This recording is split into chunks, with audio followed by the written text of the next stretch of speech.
जो सबसे उनका प्रिय है वो है मरकरी। हाँ जी, जिसको परत कहते हैं। तो क्या करते हैं ना, तो आप जो उनका सबसे जो धातु होता है उसका अगर आप शिवलिंग बनाते हो तो उनसे आप बहुत ज़्यादा जल्दी कनेक्ट कर सकते हो। तो काफ़ी लोग ये कहते हैं कि परत उससे सबसे ज़्यादा जल्दी रिजल्ट्स आते हैं। ये वाली जो साधना है ये मैं चाहती थी कि काफ़ी लोगों तक पहुँचे, लेकिन मैं सिखा नहीं पा रही थी क्योंकि टाइम नहीं था। थैंक यू, आपने प्लेटफॉर्म दिया तो अब ये ज़्यादातर लोगों तक पहुँचेगी। तो अगर आपके जीवन में स्थिरता आई है तो मतलब वो समय है कि आप अपने अंदर के शिव से जुड़ सकें।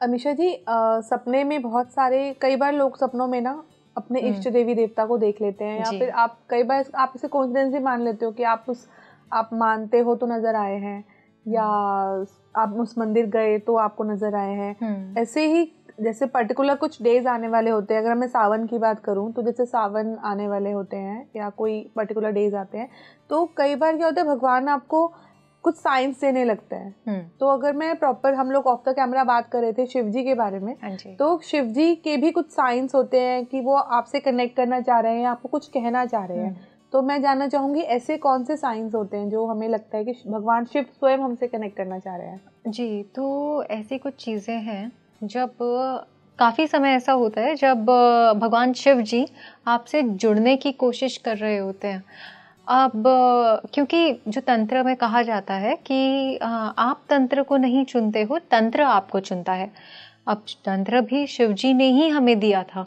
अब जब वो चाहते थे देना तभी निकला, वरना वो नहीं निकलता।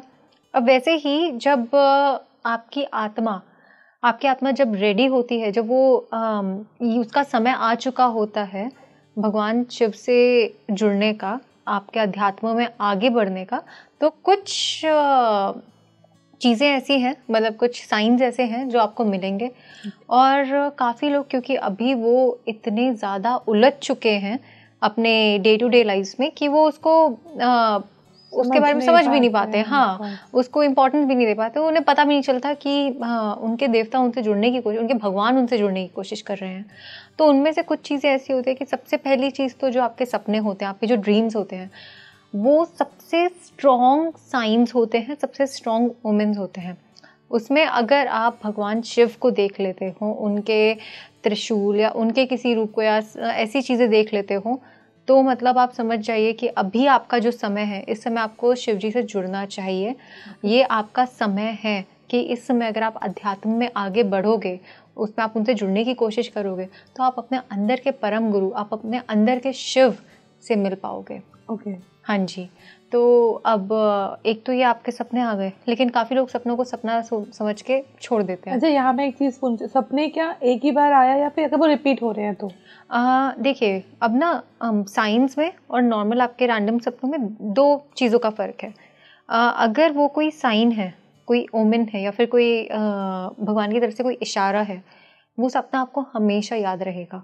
पहली बात, जब आप उठोगे एक तो आपको बहुत अच्छे से याद होगा कि एक एक चीज़ क्या हुई। वो सपना आपको बहुत ही ज़्यादा असली लगेगा कि आप उसमें सच में हो।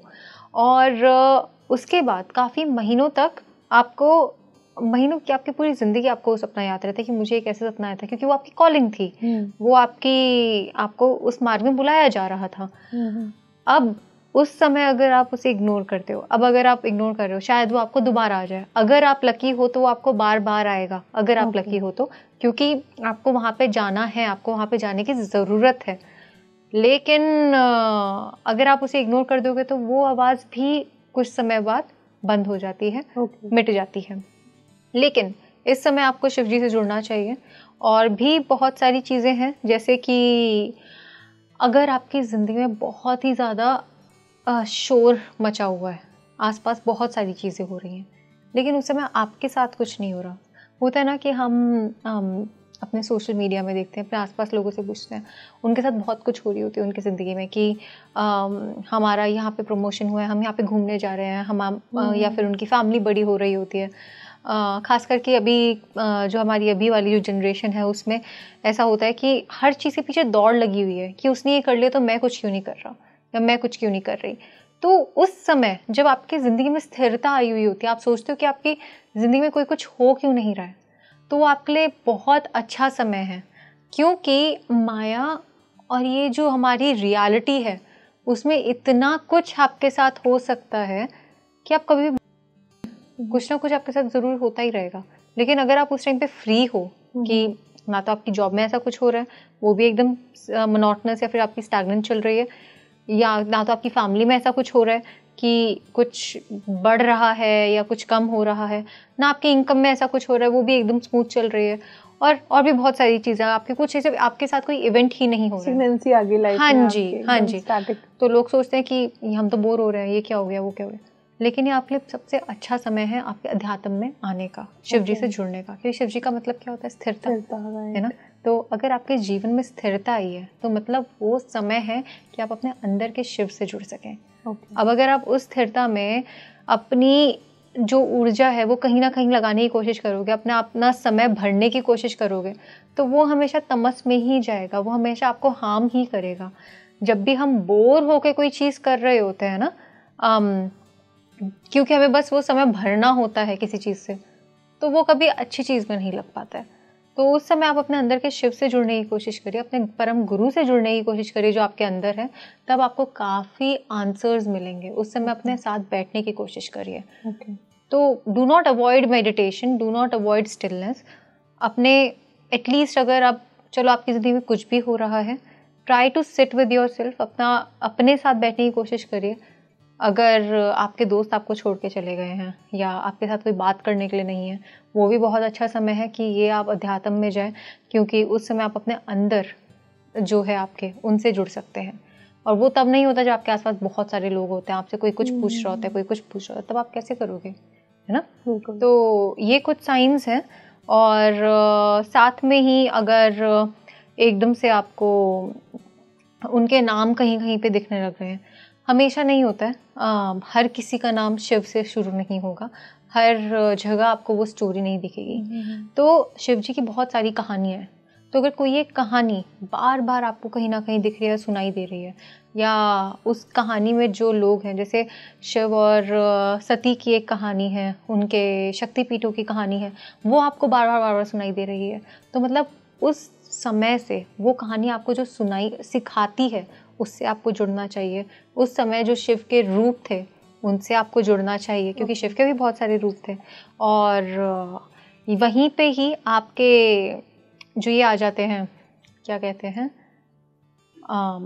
जब नाम आपको बहुत सारे दिखने लग जाते हैं हर जगह, एकदम बैक टू बैक, हर बोर्ड में वो नाम है, किसी ऐसे इंसानों से मिल रहे हो जिनका वो नाम है, तो इसे एक ऐसा साइन लीजिए कि अभी आपका टाइम आ गया है कि आप अपनी उनकी साधना स्टार्ट कर दीजिए, आप अपने शिव जी से जुड़ पाएँ। क्योंकि अगर इस समय आप नहीं जुड़ोगे तो आप वहीं रह जाओगे। हर आत्मा का एक ना एक जन्म में समय ऐसा आता है कि वो अपने आप को ऊपर उठा सके, तभी मनुष्य जन्म होते हैं।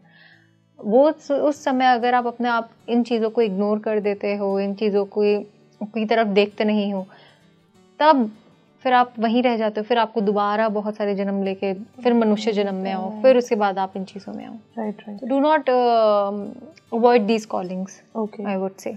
तो ये जो सावन आने वाला है, हाँ जी, तो हम उसके शिव को भी हमारे पंचभूत से जोड़ा गया है। हाँ जी, हाँ जी, 5 एलिमेंट्स जी। तो इस पे मैं आपसे जानना चाहूंगी कि 5 एलिमेंट्स और शिव का क्या कनेक्शन है? तो जो श्रवण मास है ना, जो सावन है, वो शिव का सबसे ज़्यादा इम्पॉर्टेंट, जब उनकी एनर्जी सबसे ज़्यादा इम्पॉर्टेंट होती है, एक बहुत ही ज़्यादा होती हैं आपके आसपास, वो इस महीने में होती हैं। और इसका एक बहुत बड़ा रीज़न है। एक तो ये कि अभी जो हमारी एकादशी गई, उस समय जो भगवान विष्णु हैं वो योग निद्रा करते की तरफ प्रस्थान करते हैं, वो सो जाते हैं, जो कहते हैं ना हमारे देव सो गए हैं, हाँ, तो योग निद्रा करते हैं।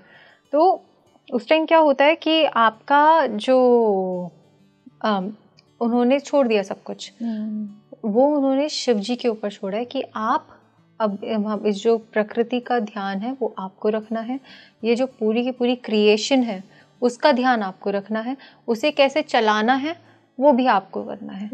तो इस समय आपको, ये हमारी नाग पंचमी भी इसी समय ही होती है, तो इस टाइम पे आपको सांप भी बहुत बाहर निकलते हुए दिखते हैं। आप सावन का मौसम है तो आप बारिश बहुत ज़्यादा होती है और उनके ही एलिमेंट्स आपको हर जगह दिखेंगे कि बहुत हरी भरी आसपास इन्वायरमेंट होता है और बहुत शांत होता है इस समय। तो इस समय अगर आप शिव जी से जुड़ते हैं तो बहुत जल्दी आपका कनेक्शन बनता है। तो साधना बहुत ज़्यादा इंपॉर्टेंट है। अभी जैसे जब आ रही है तो 5 हफ्ते हैं हमारे जिसमें आप अपनी ये साधना कर सकते हो, और इन 5 हफ्तों में आप अपने जो 5 महाभूत, आपके जो 5 एलिमेंट्स हैं, उनको आप जागृत कर सकते हो, उनके साथ आप काम कर सकते हो। अब ये वाली जो साधना है ये मैं चाहती थी कि काफ़ी लोगों तक पहुँचे, लेकिन मैं सिखा नहीं पा रही थी क्योंकि टाइम नहीं था। पर थैंक यू, आपने प्लेटफॉर्म दिया तो अब ये ज़्यादातर लोगों तक पहुँचेगी। तो एक तो होता है ना कि हम रुद्राभिषेक करते हैं, तो उसका एक बहुत बड़ा मीनिंग है कि क्यों किया जाता है। हम देखते हुए शिवलिंग में हर कोई पानी या कुछ ना कुछ हमेशा चढ़ा रहा होता है, तो उसी रीज़न क्या है, ठंडा करने के लिए उनकी। हाँ जी, हाँ जी। तो आप उसके ऊपर जो भी डाल रहे हो वो वाइब्रेशंस आप क्रिएट कर रहे हो अपने आसपास, इसीलिए ऐसी ऐसी चीज़ें डाली जाती हैं। दही से अलग वाइब्रेशन होती है, शहद से अलग होता है, गन्ने का रस भी डाला जाता है, दूध डाला जाता है, और पानी तो सबसे ही कॉमन, हाँ, सबसे प्रिय और सबसे अच्छा है। आप मतलब पानी डाल लो, अगर आपको कुछ ऐसे कुछ स्पेसिफिक नहीं चाहिए तो पानी इज़ बेस्ट। तो हर किसी का अपना एक अलग मीनिंग होता है कि अगर आप किस पदार्थ से करा रहे हैं अभिषेक तो इसका क्या इम्पैक्ट आएगा आपकी लाइफ पे। जी डेफिनेटली। तो जैसे अगर शुगर केन से करते हैं कि वो गन्ने का रस है, तो गन्ना आप देखोगे कि काफ़ी जो भगवान और देवी देवता हैं उनके हाथों में भी होता है, तो उसका मतलब है प्रॉस्पेरिटी। ओके, हाँ जी। तो मतलब कोई ऐसी गन्ने से आपकी शुगर मिलती है तो आपकी ज़िंदगी में मिठास आती है, और वो क्योंकि खेती करके बनाया जाता है, तो मतलब एक तरह से आपकी ज़िंदगी में जो चीज़ आपकी मिठास लेके आए, है ना, तो आपकी ज़िंदगी में अब जैसे सबसे ज़्यादा बड़ी प्रॉब्लम्स लोगों को क्या होती है, उनके फाइनेंसेस, उनके आसपास कुछ भी इश्यूज हो रहे होते हैं, तो जब आप शुगर केन डालते हो आपके आसपास आपकी पूरी लाइफ में थोड़ी सी मिठास आ जाती है, आपके फाइनेंसेस ठीक हो जाते हैं, आपकी प्रॉस्पेरिटी जो बरकत जिसको कहते हैं वो काफ़ी ज़्यादा बढ़ जाती है। मतलब पैसे के लिए, प्रॉस्पेरिटी के लिए, वेल्थ के लिए आप शुगर केन के जूस से, रस से करा सकते हैं जी। और अगर आप दूध डालते हैं तो दूध आपकी शांति के लिए और आपका जो चंद्रमा होता है उसे ठीक करने के लिए। अब चंद्रमा हमारा क्या होता है, हमारी मन। हाँ, तो ये समय ऐसा था कि काफ़ी लोगों का मन कहीं ना कहीं बस चलता रहता है। A lot of people have monkey mind, तो बस पूरे टाइम ओवर थिंक करना है या परेशान रहना है, और अभी तो बहुत ही ज़्यादा हो गया है, तो शांत नहीं रह पाता है। तो अगर आप वो शांति के लिए आप वैसी वाइब्रेशंस जब लाना चाहते हो तो हम दूध का रुद्राभिषेक करते हैं ताकि हमारा मन ठंडा हो, हमारा मन शांत हो, है ना। तो इसीलिए वैसे ही होता है, इसीलिए उन्हें कच्चा दूध, ठंडा दूध चढ़ाया जाता है। बॉयल कर दोगे तो फिर क्या फ़ायदा। अब ऐसे ही काफ़ी अलग अलग चीज़ें आ जाती हैं आपकी। शहद आता है तो शहद भी आपका जो रस होता है वो भी आपका प्रॉस्पेरिटी इन्हीं चीज़ों से, और आपकी रिलेशनशिप जो है, शहद कैसे बनता है, आपका फूलों से कुछ वहाँ पे लेके आते हैं, ऐसे करते तो बहुत मेहनत से आप जो शहद बनाते हो। तो अगर आपके रिलेशनशिप में इश्यूज़ आ रहे हैं, उन्हें आपको स्वीटन करना, उन्हें आपको मीठा बनाना है, वहाँ पे लड़ाइयाँ बहुत ज़्यादा हो रही हैं, तो उस इंटेंशन से आप शहद डालते हैं। तो आपकी जो लाइफ है, आपके जो रियलिटी है, उसमें जो वाइब्रेशंस हैं वो वैसी आ जाती, उनकी रिलेशनशिप में मिठास आ जाती है। हाँ जी। तो ऐसे ऐसे करके तो हर किसी का अपना एक अलग महत्व है। हाँ, जिसका भी आप करवा, जो आपकी लाइफ में प्रॉब्लम है आप उसको अकॉर्डिंगली आप अभिषेक करवा सकते हैं। वो इंटेंशन आप डाल दीजिए। प्यास आपकी पानी से भी बुझ रही है, प्यास आपकी गन्ने के रस से भी बुझ रही है, लेकिन वो आपके ऊपर, आपको क्या पीना है। पंचामृत हर चीज़ के लिए होता है। तो अगर आप पंचामृत बना के डाल रहे हो तो सर्व गुण संपन्न सारी चीज़ें अगर आपकी जो है वो ठीक करने के लिए हम पंचामृत डालते हैं। जी, तो वो पंचभूत पे हम लोग। हाँ जी जी। तो ये जो साधना थी, मैं चाहती थी कि मैं पर्सनली सिखाऊं, लेकिन वही टाइम की कमी है। तो फिर अभी जितने लोगों को सीखने को मिल रहा है उतना अच्छा है, जितने लोगों तक ये वीडियो पहुंचेगी। तो अभी इस साधना में सबसे पहले तो जो शिवजी हैं उनका सबसे प्रिय धातु कौन सा है, जो सबसे उनका प्रिय है वो है मरकरी। हाँ जी, जिसको परत कहते हैं। ओके। तो क्या करते हैं ना, तो आप जो उनका सबसे जो धातु होता है उसका अगर आप शिवलिंग बनाते हो तो उनसे आप बहुत ज़्यादा जल्दी कनेक्ट कर सकते हो। तो काफ़ी लोग ये कहते हैं कि परंतु उससे सबसे ज़्यादा जल्दी रिजल्ट्स आते हैं। तो रिजल्ट ज़्यादा इंपॉर्टेंट है कि इससे आपका सबसे जल्दी कनेक्ट हो रहा है। तो अगर आप परत शिवलिंग घर पे लेके आ सकते हैं अपने, बस अंगूठे तक के साइज़ का, ज़्यादा बड़ा नहीं, अंगूठे से बड़े साइज़ का आपको घर के अंदर नहीं रखना चाहिए, फिर आप बाहर रख सकते हैं, लेकिन घर के अंदर आप इतना ही लंबा रखिए। एक छोटा सा अपना परत का शिवलिंग लीजिए, अपने मंदिर में रख लीजिए। उसकी जो डायरेक्शन है वो नॉर्थ की तरफ होनी चाहिए, क्योंकि नॉर्थ की तरफ आपका कैलाश पर्वत माना जाता है। तो उस तरफ उनकी डायरेक्शन होनी चाहिए, अपने घर पे उनकी स्थापना कर दीजिए। अब अगर आप हर रोज़, मैं सजेस्ट करूँगी कि आप हर रोज़ रुद्र अभिषेक करो। हर रोज़ सुबह या फिर शाम को, सिर्फ मंडे को नहीं। अब ये जो 5 हफ्ते आपके जाने वाले हैं, सारे मंडे से आपको स्टार्ट करना है, और उसके बाद एवरी डे आप अपना ये रुद्राभिषेक करेंगे। मंत्र इनके होते हैं, आपको बहुत इजीली मिल जाएंगे, इनके जो हैं हर जगह अवेलेबल हैं अब तो। और साथ में अब जिससे आप कर रहे हो, जो आपका इंटेंशन है, जो आपकी प्रॉब्लम्स है लाइफ में, उस चीज़ से आप उनका रुद्राभिषेक कर सकते हो। और जल तो सबसे ज़्यादा ही ज़रूरी है, पहले और बाद में हमेशा जल डलता है, बीच में आप अपना पंचामृत या फिर शहद या दही या कुछ भी डाल सकते हो, जिस तरह से आपके इंटेंशंस मैच हो रहे हैं जिससे। अब ये आपने कर दिया, हर रोज़ ये आप कर रहे हो। साथ में हर सोमवार आप व्रत रखिए। अगर आप पूरे दिन, आपके जो सनराइज से सूर्यास्त तक, सनसेट तक अगर आप व्रत नहीं रख पा रहे हो, तो सिर्फ प्रदोष काल में रख लीजिए। प्रदोष काल आपका होता है जो संध्या काल होता है, जो आपका, अगर वैसे हर रोज़ जैसे आप चेंज होता है तो आप गूगल पे चेक कर सकते हैं, लेकिन अराउंड 4 बजे से जब आपकी संध्या होने लग जाती है, तब 7:30 बजे तक का आपका प्रदोष काल होता है। तो उस समय का आप व्रत रखिए कि उस समय आप कुछ ग्रहण नहीं कर रहे हैं अपने अंदर, क्योंकि आप उस समय आप अपनी साधना कर सकते हैं। तो उस समय आप अपने रुद्राभिषेक करेंगे और अपना व्रत रखेंगे। उसके अलावा आप एक अपना जो आपकी जो डाइट है, आपका जो खान पान है, वो सात्विक होना चाहिए इस पूरे समय, ताकि आपकी साधना में कोई अड़चन ना आए। अब अगर हम जब राजसिक और तामसिक खाना खाते हैं ना, तब डाइजेशन में इश्यूज तब आपकी जो भी ऊर्जा होती है वो सारी आपकी डाइजेशन में लगती है, वो आपके उसमें नहीं, आपके साधना में नहीं लग पाती है। और फिर जब ध्यान आपको यहाँ पे खींचना है, तब अगर नीचे पेट पे होगा तो क्या फ़ायदा ना। जी, तो उस समय आपको जितना आप व्रत रखेंगे या फिर आप अपना सात्विक खाना ग्रहण करेंगे, उतना अच्छा होगा, उतनी जल्दी आप अपने परम गुरु से, शिव जी से कनेक्ट कर पाएंगे, भगवान शिव से। हाँ जी, तो ये 3 चीज़ें हो गई। अब इसके साथ हर हफ्ते, हमने पहला हफ्ता लिया, उसके बाद दूसरा, तीसरा, चौथा, 5वां, आपको 5 आपके जो पंचभूत, आपके जो 5 एलिमेंट्स हैं, वो हर चीज़ में होते हैं, आपकी बॉडी में भी होते हैं। फायर, एयर, वाटर, अर्थ और एथर, जो आपका तत्व होता है, सोल। अब इन 5 के बीज मंत्र होते हैं, उनका जो बीज मंत्र है वो आपको बोलने हैं हमेशा, हर हफ्ते कम से कम 108 बार। हाँ जी, तो अगर आप हर रोज़ बोल रहे हो, बहुत अच्छा है। सिर्फ मंडे को कर रहे हो, मंडे से स्टार्ट करिए उस तत्व का मंत्र बोलना। अब जो मंत्र है, जैसे बीज मंत्र ऐसे बोले नहीं जा सकते हैं, तो मंत्र लेकिन आपको मिल जाएंगे बहुत ईजिली। जैसे कि जल का जो होता है, वो जो बीज मंत्र होगा वो 1 वर्ड होगा, मंत्र एकाक्षरी, उसके आगे और पीछे आपको ओम और ओम लगाना है उसकी शुद्धि के लिए। हाँ जी, तो फिर वो कीलित नहीं होगा, वो आपको कुछ बैड इफेक्ट्स नहीं देगा, क्योंकि आपने उसकी शुद्धि कर दी है। तो वो मंत्र आपको 1100 बार या फिर 108 बार, जितना आप बोल सकते हो उतना बोल लीजिए, एक माला पूरी कर लीजिए। ये करने से आपके अंदर का जो वो तत्व है, आप उस समय उसे उठा रहे हो, उसे ठीक कर रहे हो, उसे बैलेंस कर रहे हो। तो स्टार्ट करिए आप। सबसे पहले कौन से करेंगे? आप करेंगे अपने जल तत्व से, ठीक है। आपके अंदर जो बॉडी है उसमें 70 to 75% आपका पानी है। सबसे जल्दी जो एनर्जी एब्जॉर्ब करता है वो जल करता है।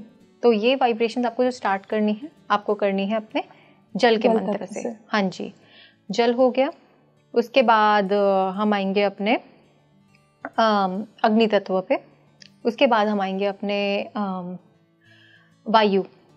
और फिर आएंगे हम अपने धरती पे। धरती जो आपका तत्व है, उससे आपका मूलाधार चक्र और ज़्यादा बढ़ेगा और आपकी लाइफ में स्टेबिलिटी आएगी। और फिर उसके बाद हम लास्ट में जो आते हैं वो आते हैं जो आपका प्राण का तत्व होता है, जो आपकी आत्मा का तत्व होता है। तो इन सब के मंत्र आपको मिल जाएंगे, उनके आगे और पीछे ओम लगाइए। ये एक हफ्ते आपको करने हैं। ये सब करने के बाद लास्ट में आप, और हर रोज़ अगर आप रुद्राभिषेक कर रहे हैं किसी भी एक चीज़ को लेके, तो आपने उन 5 तत्वों से वो चीज़ ठीक कर ली है अपनी लाइफ में और अपने आसपास।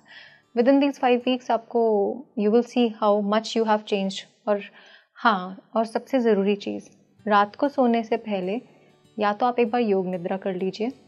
योग निद्रा भी आपको ऑनलाइन मिल सकती है, या फिर हम एक आद्या देही जो नाथ संप्रदाय की मेडिटेशन है, हम तो वो सिखाते हैं। तो जो हमारे स्टूडेंट्स हैं वो करेंगे तो ज़्यादा अच्छा है, क्योंकि वो ब्रेथ मेडिटेशन होती है, अपनी ब्रेथ को कंट्रोल करते हुए।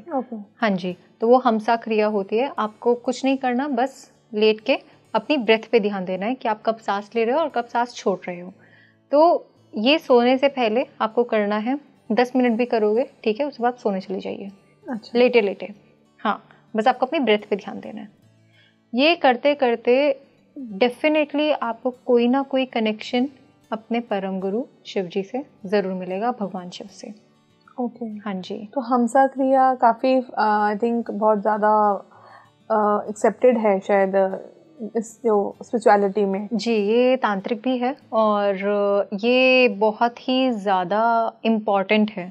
कोई भी चीज़ स्टार्ट करने से पहले सर जो बेसिक है और सबसे सिंपल और सबसे ज़्यादा इफ़ेक्टिव यही एक क्रिया है। अगर आप कंसिस्टेंट है, अगर आप हर रोज़ कर रहे हैं, इससे तो क्या फ़ायदा होता है? मतलब जैसे अगर अपने ब्रेथ्स पे ध्यान देते हैं तो इससे आप लीजिए 3 ब्रेथ ऊपर और नीचे, एकदम गहरी सांस अपने पेट से लेनी है आपको, आंखें बंद करके।